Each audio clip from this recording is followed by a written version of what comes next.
Florida Governor Ron DeSantis appears to be losing support as the final stretch of the campaign before the Iowa caucuses commences. Here's One America's Sam Valk. Iowa is declared as the make-or-break state for Florida Governor Ron DeSantis' presidential campaign. On Saturday, Republican strategist Rove declared that if DeSantis were to meet polling expectations in Iowa, currently fighting for second place, he would not be the nominee. Rove said that the states after Iowa are even less friendly to the DeSantis campaign and needs a narrative shift by winning Iowa in a surprise.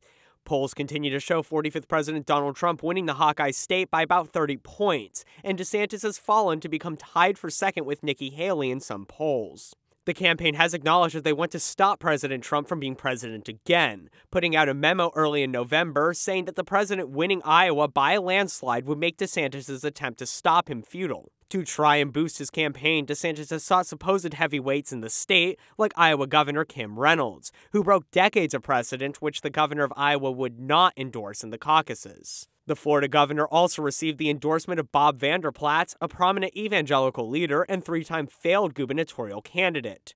However, supporters of the president and the president himself have pointed out that Vander Plaats' organization received $95,000 from the DeSantis campaign. They claim this was a corrupt Never-Trump exchange for an endorsement and a scam, but Vander Plaats says that it was actually President Trump trying to purchase endorsements.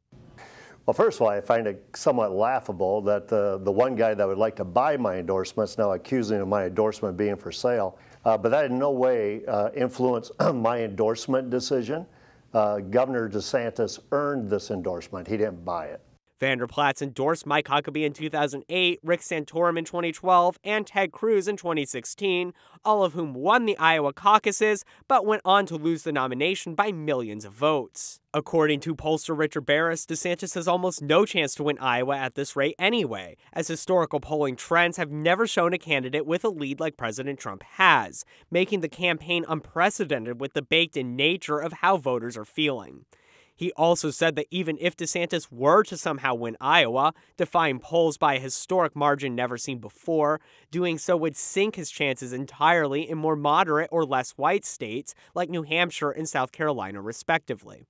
To eke out a win in Iowa, which is highly unlikely, but even if he was to do that, unfortunately for him, the Iowa or bust strategy, which I coined and told you guys about, will destroy you in the rest of the early states. Polls show President Donald Trump averaging about 45% support in first vote preferences in Iowa, while DeSantis sits at about 17% and Nikki Haley comes close behind with about 15% support. One of the worst polling misses in primary history was the 2016 Michigan Democrat primary, which Bernie Sanders won by a point after polls showed him down over 20 points in the state.